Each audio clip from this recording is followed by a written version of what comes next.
Welcome to episode 17 of season 4. If you just joined, this is Maria from @Maria_the_Arcane on Instagram, and I'm joined by our supreme lordess, Robyn of A Tired Witch on Instagram. Nobody can see that I'm bowing right now, but I am.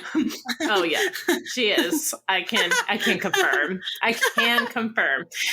So before we move on, we do want to get into some goings on that we have this month.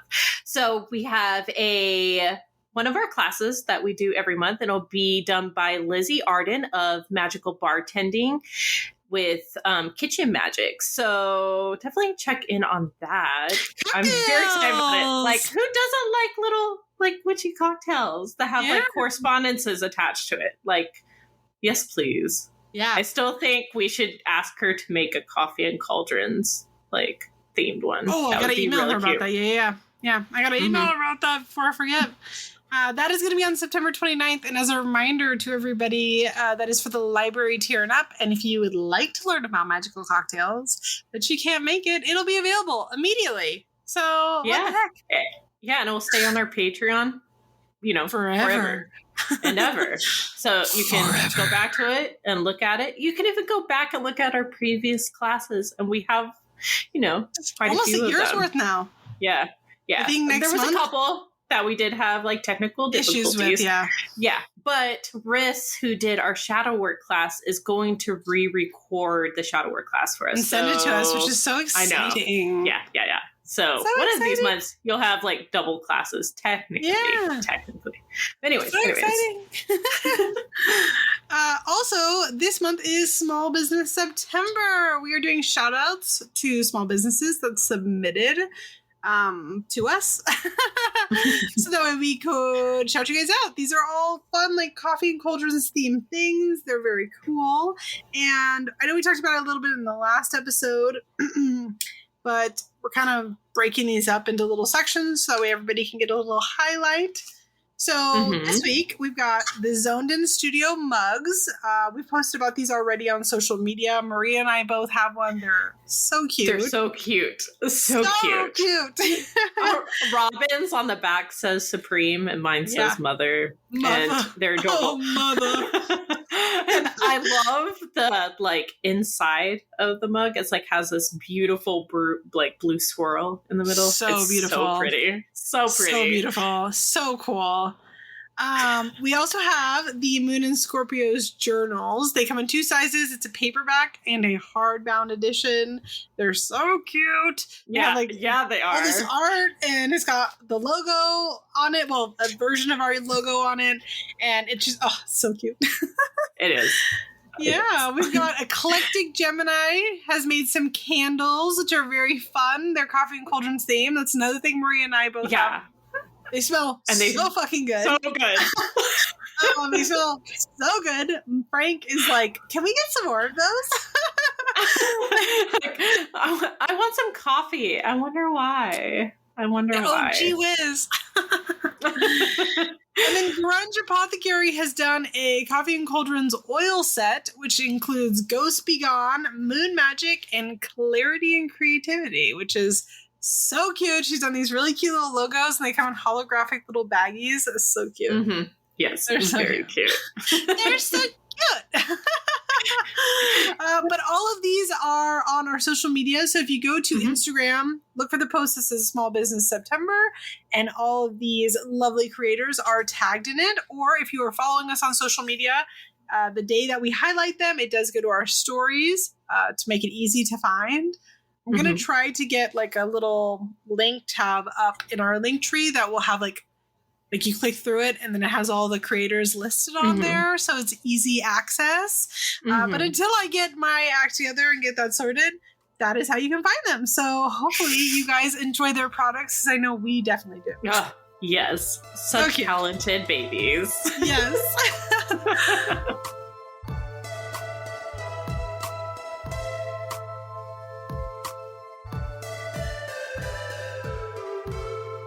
If you just joined us this week, every week we talk about upcoming lunar phases and how you can utilize these moon phases in your magical practice. And in regards to that, of the the nearest one from when this episode comes out is going to be the new moon in Libra on September 15th. And new moons in Libra are fun because it's all about like new cycles and finding balance in our life again and reestablishing balances that we already had, but perhaps, you know, for whatever reason, life got in the way, it fumbled, whatever. Anything that is kind of like tipped the scales slightly so that way you're not working in our favor anymore. So new moons in Libra are just a really, really good time to kind of reestablish or begin establishing these kind of new cycles, new balances, etc. We can utilize magic that is going to put in energies like clarity, common sense, and cooperation. So this would be a really, really good time for doing divination. I know we say that all the time when it comes to new moons. But also things that are very specific that deal with cooperation. So let's say your kids aren't listening to you. Maybe this is going to be a good time to do some spell work to make the flow of communication and being heard a little bit better. You're struggling with communication in friendship or partnership. A good time to tip the balances so that way you're being seen and heard better to make these things more of a balanced partnership, or in a more kind of practical, I guess you could say, way, making cooperation in the workplace something that is going to be in your favor. So perhaps you are in a job that has team situations and team scenarios, and one person or a couple of persons are either not listening or taking over full control over situations when it should be more balanced. This would be a really good time to do spell work for that. Yeah. Yeah, balance is like, I don't know, always around this time of year. You know, we're already heading into the autumn equinox, which is equal time of day and night. And we just left Virgo season. So if you're feeling very overworked, like this is a great time to balance feeling overworked and romanticizing your life. Like, Yes. I feel like Libra, like they, you Libra's know, also Libra's very like, sexy. yeah, Very sexy. and they see beauty in everything. Like Libra are artists, just like, you know, those who are in Aquarius and stuff like that. So just finding, you know, like not like trying to dial back the work a little bit, because we are heading at the end of harvest season. So it is time to start slowing down. So, and romanticizing your life is like autumn's the perfect time to do that. It really is. It is really beautiful, and you're doing more, you know, doing fun things for yourself, like going to the pumpkin patch. Yeah. You're actively trying to be out in nature more, so you can look at the changing of the leaves. So it's just like kind of like implementing those moments of beauty into your life Plus, to kind of even out. Hallmark movies start in autumn. All of them. Even if they've moved to Christmas because the single lawyer moved back to her small town and she finds Christmas love, it always starts in autumn. So Exactly. The overworked lawyer who's going to her small town. That could be you. That could for be the you. Libra new moon. You're welcome.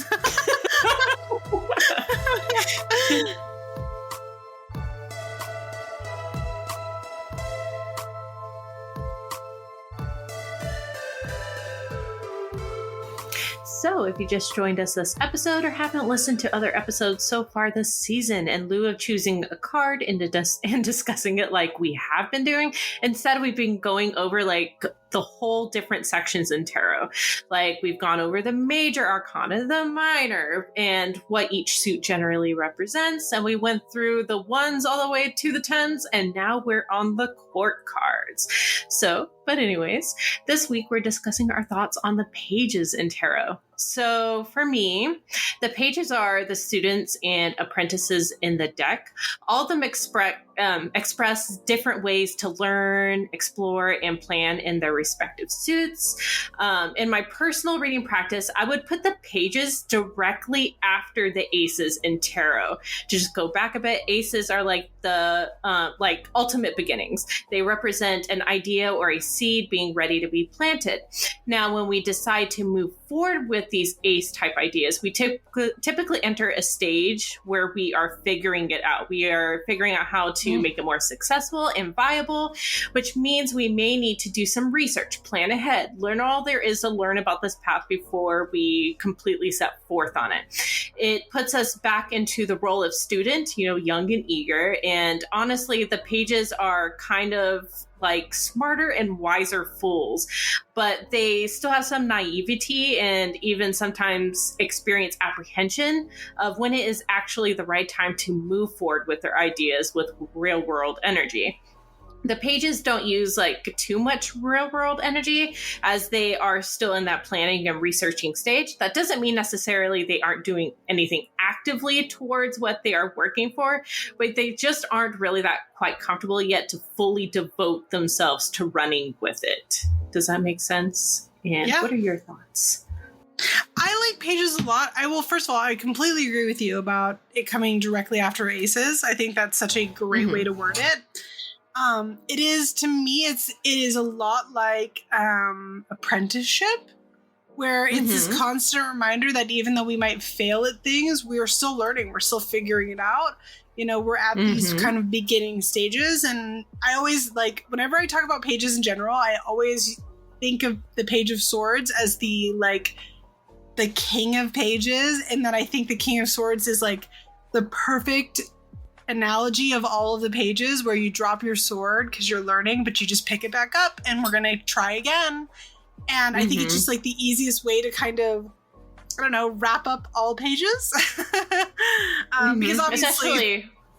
Yeah, I like how the Page of Swords is like very patient too. So that makes sense. Yeah, and so like it doesn't directly translate to all the other suits, but I do think it is a really great overall analogy for all of them, that it becomes quite digestible. So I don't know, I really like pages, especially when I see them in readings. I'm always like, oh, you're working on it. This is good.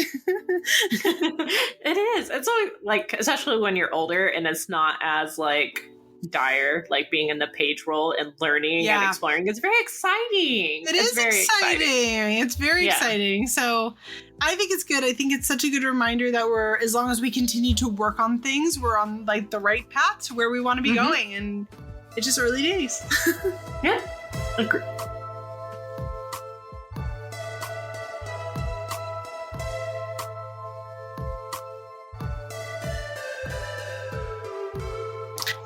This episode states, we are going to talk about how to kind of dip your toes into witchcraft. We have talked about this before in the past, but as it is slowly approaching witchy season, Maria and I have been getting a lot of questions on this, and so we figured we'd do a refresher on that. So that being said, Maria, before we get started into our tips, how did you start into witchcraft? So, like any stereotypical, 90s kid, I started when I was 13. A very old woman is what she's saying. I am old. Wait, was I 13? It might have been early 2000s. I don't know. It's all kind of like 1973. I was for sure. I was for sure 13 when I started. So when I was 13, I lived the majority of my youth in Germany, and already, even before I started calling myself a witch, I felt really connected to the land, especially Germany's landscape, because it's so fucking beautiful. Like, they really do treasure nature out there. Like the villages are so compact, and then you have all this land and all this I don't know. It's gorgeous. So if you're in those type of places, it's already kind of hard not to believe that magic exists. But we would also go to my family, we traveled a lot when we were over there. So we'd go to caves and go on nature walks and all of that. But any place that we went, it's that special connection that I felt with place. Each place I would go, you could literally feel the spirit of place.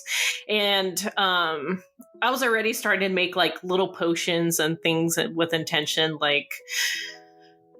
with anything that I could find around me in like the kitchen cabinets and even plants I found outside. I didn't know exactly what I was doing, but I was doing something. And I think it was like I started watching movies like Practical Magic and The Craft. And I was like, wondering, do people actually do this? And so I did then I did not have really any internet or anything. Like, we had the internet, but it was so expensive to use. Huh? It was the 70s, so of course you didn't have the internet. Joking, she's not that old, guys. I'm not that old. I feel that old. She's much older. But I did not have like internet till I was like 16, like that I could routinely use. But anyways, so I went to the local base library because my family was in the military, and I got any witchcraft book I could find, like about the witch trials and all that. And then even our on base like local bookstore also had like one shelf, and it was like 4 individual shelves that were all like metaphysical based. And so I like dug into those, and I was like, wow, people really do practice this way.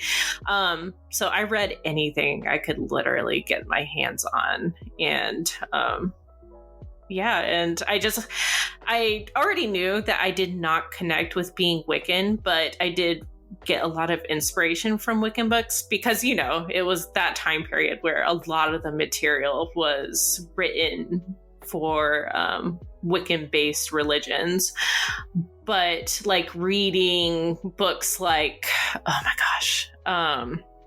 my gosh, Starhawk and Judica Illis books and all that. I was like, wow, so people really do have a variety of like different things that they do. As I said, my selection was very limited. So, but kind of like going off of that, I made my practice my own, and I continue to make my practice my own today. So, and I did not have that influence of, I think Helps did not have that influence of TikTok, and witchy fads and stuff like that. Social media in general. Yeah, where you felt like you had to be a certain type of witch to be a legitimate witch. I just knew I was a witch, It's just what resonated. So how about you? How did you get into witchcraft? I don't know how old I was. I want to say I was like somewhere between 11 and 14. I know that I got my first tarot deck when I was 12, I think. I got it from an outlet mall. I know I've talked about this so many times, but it's true. And I did not read books. Let me rephrase. I read a lot as a kid, but I didn't read witchcraft books because there was a fine line. It's interesting. My parents are very supportive of the things that I'm interested in and the things that I do, but it was this weird balance, and like they'd be supportive, but it was like to an extent. You know what I mean? I think that if I brought home witchcraft books, it would have been a full-blown, the fuck is this? You know what I mean? Where for some reason, tarot deck was like almost more removed. I don't know. Anyway, so I used the internet a lot as a teenager. I chronically online since 2000. So I was on like Witchvox and LiveJournal and all the like Angel Fire websites and stuff like that. I know we've talked about this before, but my first spell involved nail polish and burning a friend's photo that I 100% modified from an Angel Fire spell that I saw. Yeah. So I don't know. I didn't actually start reading books probably until I was about 19 or 20. So yeah, I don't know. I did a lot of just like being on the internet and also just being around spiritual adjacent practices and people just by like growing up, where they would never call it witchcraft, but it was just like things that they did, like, you know, washing the floors with Florida water, or like having novena candles and kind of like saint altars and stuff like that, where they definitely would never have described that as witchcraft, but as I've grown older, it's something I've incorporated into my practice as witchcraft, even if that's not how they want to identify it. And it's something that I just kind of grew from there. It's one of those things where it's like I started dabbling and practicing so very young, but I would say that taking my practice in a more structured and serious way didn't happen until my late teens, early 20s, and then it's kind of it happened from there. And there was definitely, especially like when I was in college, periods where my practice it was not an important thing to me because I was literally just trying to survive. You know what I mean? Like I went to art school. Okay. You didn't sleep. You had your coffee, you had your cigarettes, you had your alcohol and your art. And that was living. And so I don't know. It's this weird thing where there were periods in my life where there had definitely been ebbs because it was not the priority. It just wasn't. I had too many other things going on that focusing on keeping an altar clean and dedications was just not something that was practical, but it's always been there. You know what I mean? Yeah. Okay, so all that being said, our walk down memory lane, all that being said, if you were to go back in time and you were going to talk to young Maria, you're going to go talk to somebody who is trying to seriously get into this. Okay, so let's move past 13-year-old Maria, let's say, and slightly more mature Maria who is trying to like sincerely incorporate this into her life, and she's trying to figure shit out. What advice would you give her? Oh gosh, I really don't know. I think it's because I was so far removed from today's expectations. But I could go into today's expectations. Okay. Well, so let's do that. Let's pretend that young you is put into today's expectations. What advice would you give yourself? Okay, so something we run into quite a bit, like when it comes to newer witches, is like putting themselves in boxes of what type of witch they think they should be. They reach these conclusions, as we've said, like due to social media or books they think they have to pick up. They take on other people's beliefs as their own, even though it doesn't resonate with them. Like, while it is great to find your community online. And while it's great to find your community online early, you shouldn't really be settling on anything until you've heard many different witches' experiences and, And also your own experiences. And, watch out for witches, like, who speak in sureties. Like, everything they say comes from, like, the spirit's mouth through their lips. Like, many witches, like, have different views and ways of doing things, and that's amazing. Like, you don't have to be a carbon copy of any witch you look up to. I've seen too often that witches set on certain paths that require, like, a lot of ritual, and they burn out really fast. There is nothing wrong with being a practical and simple witch. Those rituals online might look badass, but for like many of us, that is just not realistic to do like all the time, especially for like every spell you set. I think it's like really important that every witch finds a path that resonates with them and making their practice unique to them, and their spirit like comes first and foremost. Like, what are your interests? And I'm not talking about like fast witchcraft fads you see on TikTok, but like true interests that may even coincide with your life outside of witchery. Like, do you like to cook? Maybe you can look into kitchen witchery. Do you love to go hiking and like looking at plants? Look at how you can use the plants you find on your adventures in your spell work. Do you tend to spend a lot of time like being cozy at home? Why not look into hearth, home and hearth witchery? You don't have to limit yourself to one thing either. Like, oh hell no. Like, we are multifaceted beings, constantly changing and evolving. I'm not the same witch I was 10 years ago or even a week ago. Witchcraft is all about adapting to where you are now. Guys. She used to be called Raven. Oh my god, there's a little throwback for you. Yeah. But yeah, witchcraft is all about adapting to where you are now, the land that you are on, and that what your interests are, and what you're going through currently in life. But yeah. I think that's really important. I think I know we were talking about this on the Discord the other day, but I think it really resonates with what you just said, is that somebody asked a very good question in Discord about how they don't feel like they've found their gift, their witchy gift.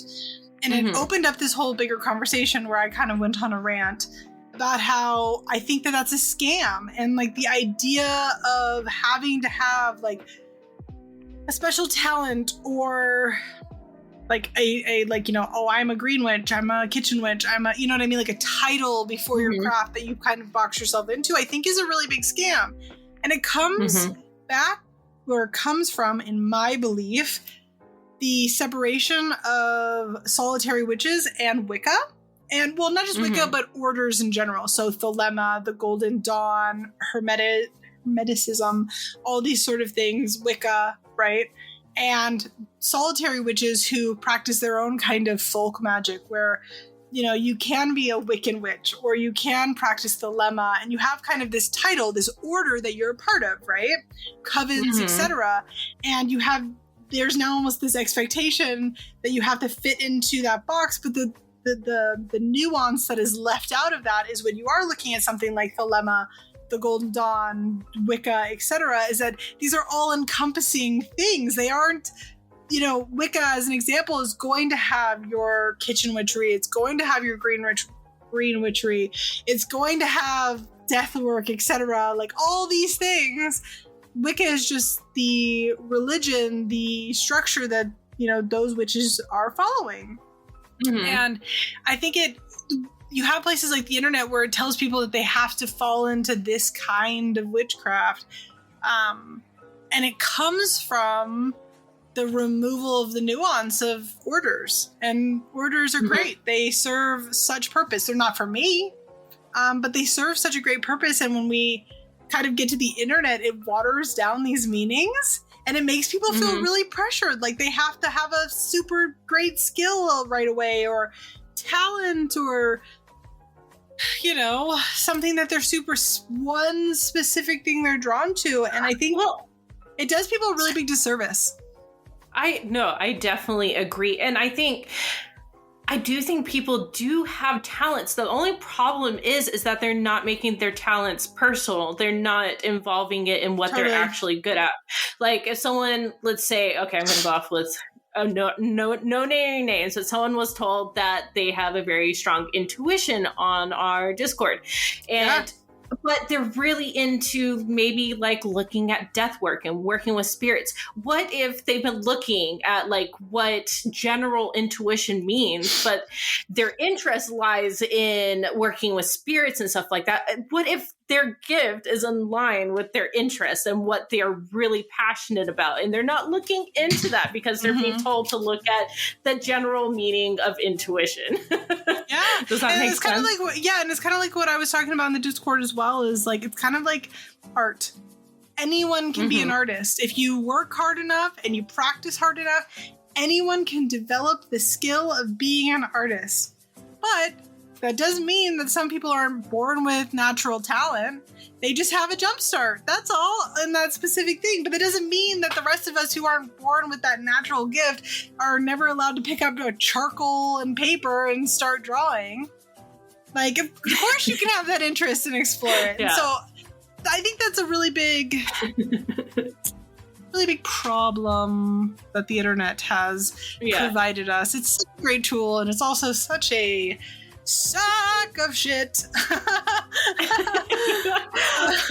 One thing that like also like in the community, you think that would be like obvious. It is obvious. 100% is obvious, but we don't really see it too often. Like the one thing, like it's actually getting out of the house and connecting with nature. Like totally. Yes, like that's not say every witch's jam, and that is fair, but most witches are very connected to the land, and most of us, when we ignore that pull to go outdoors, experience magic of the natural natural world, we're basically severing a huge part of ourselves that can lead to a blockage in our magic. Like magic is not just something you practice at your altar. It's not something that you practice even while doing spell work. Magic is constant, and it's you like actively going after your interests, like we discussed, and going out into nature to connect with a major part of yourself. And and being out in nature also connects you to the specific bit of the planet that you are on, and the planets that grow in abundance around you. Magical plants that you may not even find in most witch books, that you will actually have to look up the history, folklore, medicinal use, and how it grows in order to find their correspondences. But that's what connects you to the land that you are currently on. It does, like, even if you are like me, I have a very hard problem connecting with the land in South Carolina. Like, it's completely, at one point it was completely foreign to me, but I've been making huge strides and to keep connecting with it. And I do feel like after like so many years, I feel like I do have a deeper understanding and connection to the land, because I've chosen to work with it and chosen to go out there and experience the natural magic of nature. Yeah. I think if I could give anybody advice, it would be to just do it. Oh, yeah. Sorry. Listen, I think that you should be reading books. First and foremost, you should be reading books. Mm-hmm. If you're not an educator, do you need to constantly be reading? No, you do not. But I do think that you should be reading books to give you a basic understanding of things when you're first dabbling. Now, that being said, even people who have been studying for a while, they should still be things have changed so much. I agree. Yeah. I agree with you 100%, sorry. But I also feel like it is we live in, again, going back to the social media culture, it tells you that you, like, all you must do is research witchcraft. And it's like, that's not real life. That's not real life. Real life witches are not only consuming witchcraft books. And the internet might lead you to believe that, but that is not real life. We have a book club in our Patreon Discord. Those are the witchcraft books that I read right now. I am picking them out. I am reading them with people, but I also have other interests and hobbies that I also am living Which through. Leads to our other book club, you guys. Don't worry about that.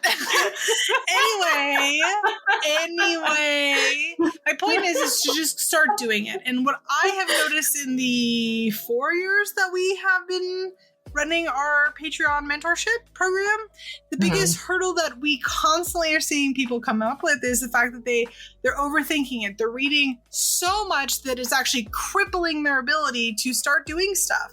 So, like, let's get out there. Let's do this stuff. If you don't know where to start with protection magic. Everybody needs it in their home. Everybody needs protection magic in their home. Everybody needs, like, energy cleansing, etc. So start there, because you're doing something.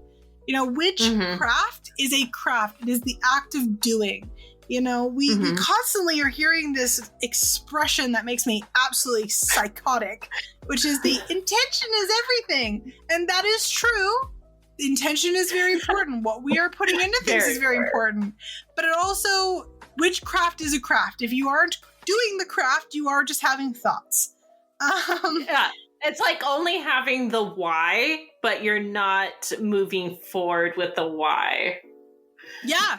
You got to, and that isn't to say that you need to be doing a spell every day either. That isn't, you don't. Please do not. Do not. Yeah, you don't. But there does need to be some sort of action. And I think that where a lot of people get hung up early on in their practice is they get worried they're going to do it wrong. They don't trust themselves. Yeah. And if I do it wrong, then it's going to have these horrific consequences, because again, goddamn social media, where it is convincing these people who have no idea what they're doing for the most part, that if they do a protection spell wrong, that their house is going to explode or something crazy like that. And that is part of witchcraft is learning how to harness energy, how to harness power. This is something that we do and we learn over time.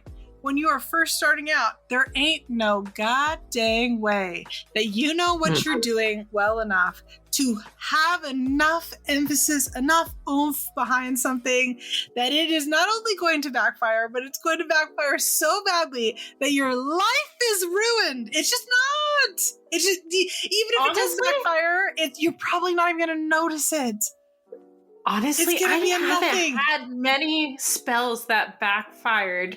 Like ones that worked, they worked. They just didn't work in the way that I thought they would. So my biggest advice is go read your books.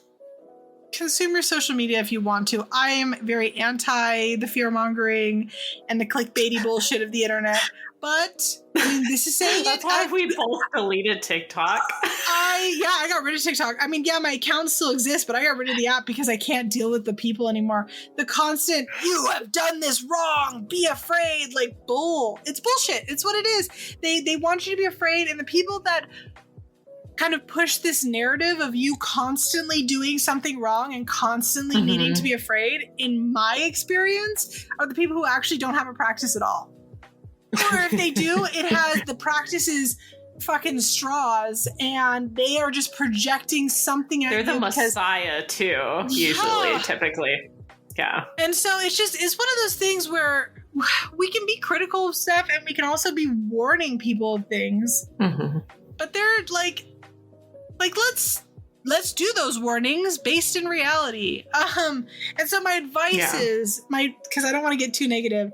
My advice genuinely is go out there and do it. Go freaking make that spell jar if you saw it on a TikTok and you want to do it.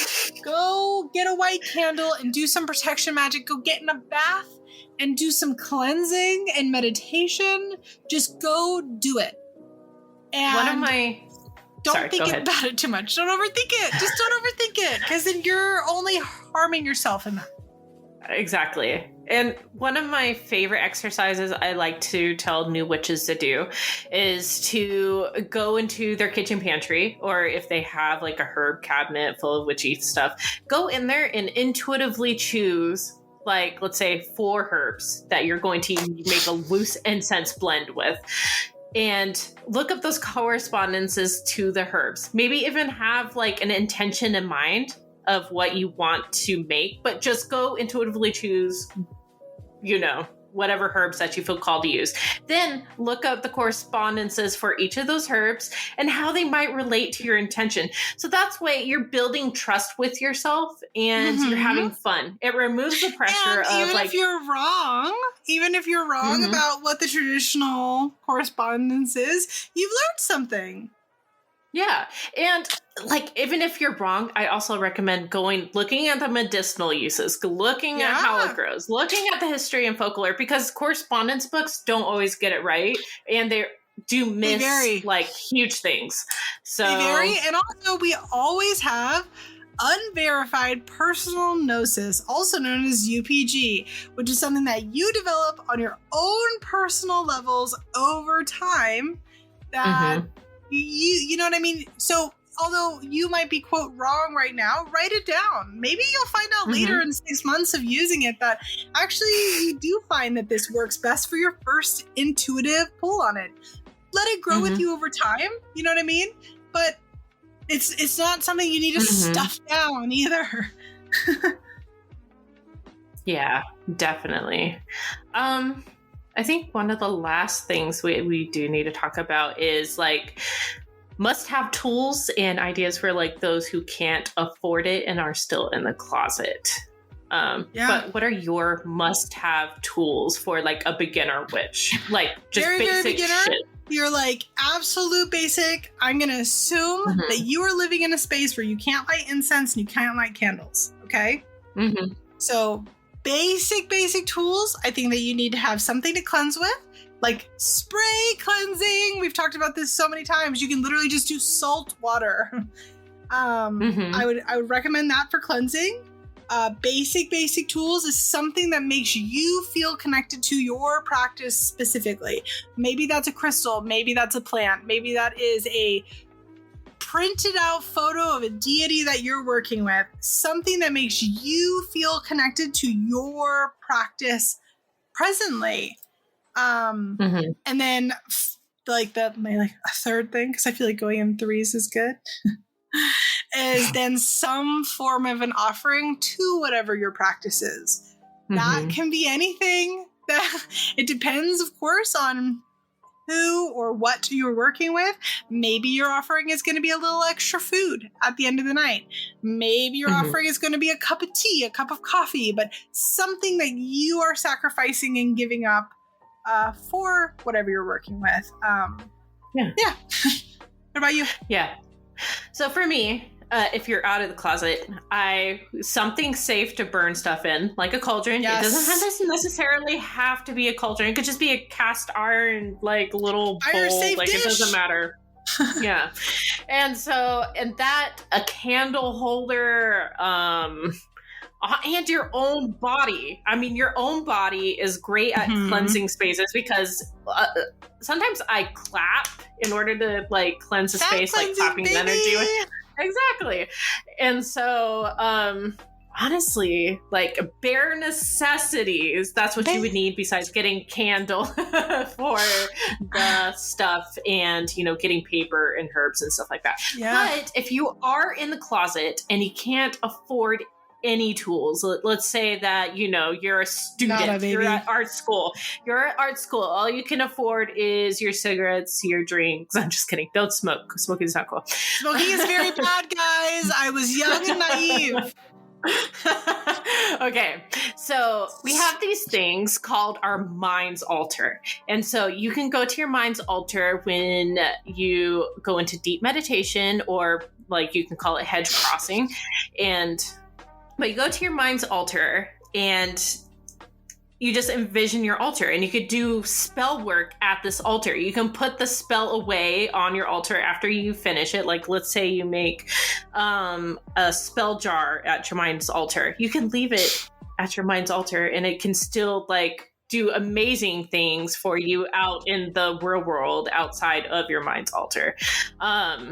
It does take obviously a lot of visualization. So if you're not very great with visualization, obviously this method might not be great for you, but it is a great and affordable way to do witchcraft. So before we close the segment, I've said it once, I've said it twice, I'll say it with my last dying breath. Get to your local thrift store, get to your local dollar store. You don't need to be buying this fancy expensive ass shit that you see on the internet. Listen, the dollar store has a full fucking rainbow of 7-day candles. Are they the greatest candles in the world? No, they are not. Will they do the job? Yes. Yeah, they will. Yeah, and they've got them online. This time of year especially, they got black ones. Do it. Get them. Dollar Generals are on like every single corner in the U.S., at least where I live. So yeah, and they always sell the white ones, the plain white ones at Dollar General. And now, some of them have other ones at the Dollar General is the good one. It's very good. So, very good. Like, don't think you need to be spending a ton of money. Get to Dollar Store. You can do it. And you've got, like, you guys, you have seen my altars, like, on my social media, like, if you haven't. But most of that stuff at my altars is just from years of thrifting. I do not like to spend money. So much thrifting. So much thrifting. And if you go back lower in my feed, you will see the natural progression of my altars. They used to not have as much stuff on them. Like, it takes time to build up your altars for how you want it, and finding bits and bobbles. Like, you do not have to have a full, beautiful altar like the first year. My first year of witchcraft, I did not have an altar. Nope, either. No, I was 13. I was just reading and doing shit. I did not have an altar. I was just vibing, baby. Yeah. We're running on nothing but vibes. All right. we'll stop rambling now.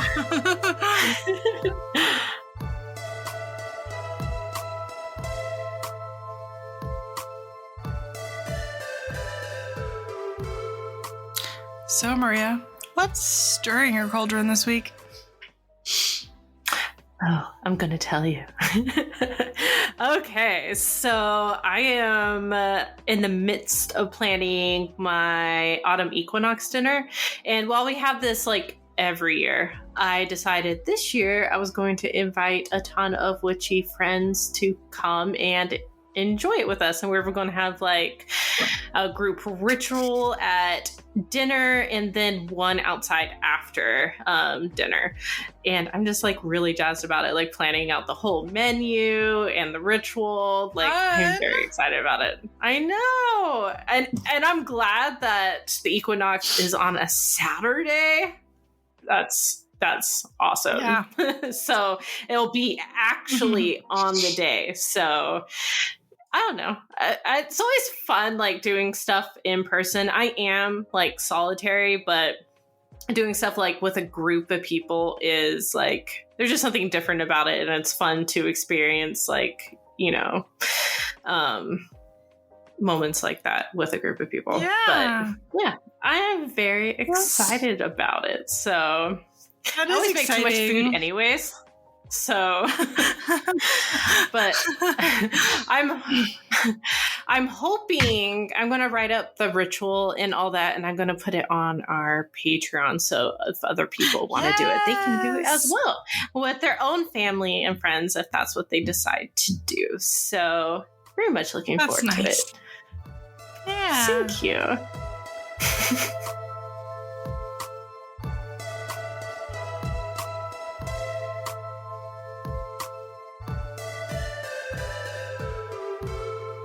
So, Robyn, what is not stirring your cauldron right now? Thank you so much for asking. Oh, you're so welcome. My life is not stirring my cauldron right now. That's dramatic. I'm being dramatic. We are in the process of going through every single thing that we own right now. I'm just like sorting out our life and sorting everything we own, and I'm honestly realizing that's a huge autumn equinox mood too. Like, I am realizing like what a little fucking like crow I am. I just keep everything. I'm like, and the thing is, I know myself. I will, like, my child has made something, and I'll be like, well, we can't possibly get rid of this, and it's just like a computer printout that has been scribbled over, and I've got like 100 of those. Why? I couldn't tell you. And it's a lot of like going through stuff and being like, how did I get here? And that is just what's not stirring my cauldron about it is realizing what a little pack rat I am, and that's not good. I'm having to self-reflect, and I don't enjoy that. Honestly, we're thinking about decluttering too, so I'll probably be right there with you. Probably not so at such an intense level as what you're doing, but still, going through stuff is so hard. So hard. So hard.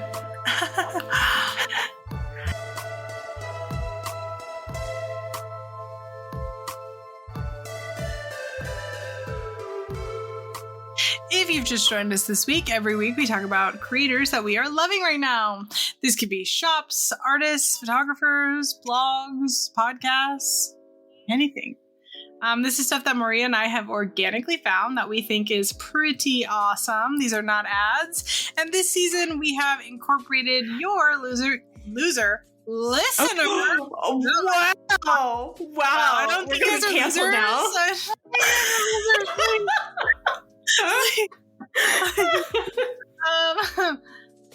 Listener submitted, which are not losers and are instead very cool and awesome people.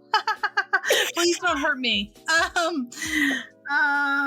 Your listener submitted entries.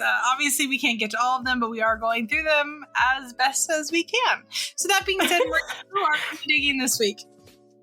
So I recently joined Black in the Moon's Patreon. And cool. It's because I really, really, really love Claire's decks. Like, she even taught a class for us at one point. She did. But she's great. She has this amazing deck called the Memento Mori deck, which I've already talked about this on previous episodes, but it's such a beautiful deck and very well rounded, especially for being a oracle deck. And she has like different expansion packs. Like she has an Ancestors expansion pack, a Timing extension pack, and all those are sold out right now, and I cannot wait. So I decided to join her Patreon so I could get individual like Patreon perk cards. And I just want to tell you that they are super cute, and I cannot wait to add them to my deck. So I was just like going through last night, like, I want that one, I want that one, I want that one. Oh, and that one too. So I probably bought like 10 like additional cards. But anyways, but yeah, she even has, just like us, offers like a Discord and all that full of lovely humans. And I don't know,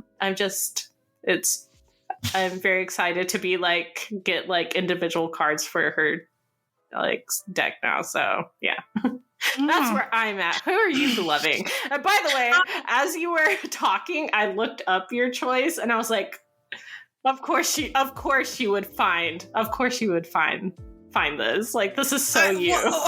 Whatever do you mean by that? So this is an artist? Yeah. This is an artist called Autumnal Wood, and they do these cute little things. I've shared them actually a few times on the podcast's Instagram, thinking I was sharing it to my own stories. So you guys might have seen this before. But they do these really cutesy like suns and moons, and they're just like very like 70s, 60s style. I love them. I don't know how else to describe the best one. You're not mentioning the best one. The mushroom with the butt. The dancing mushroom with the butt. So good. I think it's pinned on their page too. It is. Yeah, it is. Top. And that's when I saw that. Cute little illustrations, and they'll say like really sweet little things with it, and I just think it's really, really, really wonderful, and I love it. I want to kiss all of them on the mouth. Did you see that they also make stuffed animals? I did, yeah. So I want one. Yes, and I want one. Thank you. But will you ever get one? Because we're so great. We're so great with keeping up at shop updates. We're not good at that at all. But you know what? I sure am trying. Do you want to tell our listeners who the listener submitted one is? Yeah. And I really like the listener submitted choice because I too am a huge fan. I think we even featured them as a connoisseur. I think we featured them in the first season, but I can't be sure. But it's Medusa Dollmaker. I think I did. No, you're right. Yeah, you're right. We have. I'm looking at it. You're 100% right. We did, but that was 4 years ago. Yeah. And Medusa Dollmaker, like, she makes such beautiful, like, works of art. Like, it's very varied. Like, she does some deity ones. She has done, like, book covers and stuff, but it's all, like, very magical. Yeah. Jewelry. All sorts of cool stuff. Yeah, I really love her, like, style. Like, and how she draws things. Like, it's stunning. So I highly recommend looking at her stuff, and so does the listener who chose her. But very good. 10 out of 10. Yeah, 10 out of 10. I'm really digging it, and I think this week was a 10 out of 10 listener submission.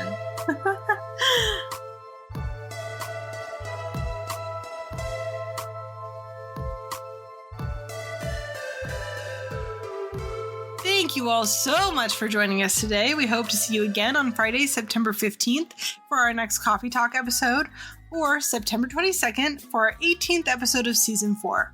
You can keep an eye out on our social media or head to our website, coffeeandcauldrons.com, to find out more information and see what we're up to. And don't forget to join us on Patreon September 29th for Lizzie Arden's class on magical bartending using kitchen magic. That is for the library tier and up.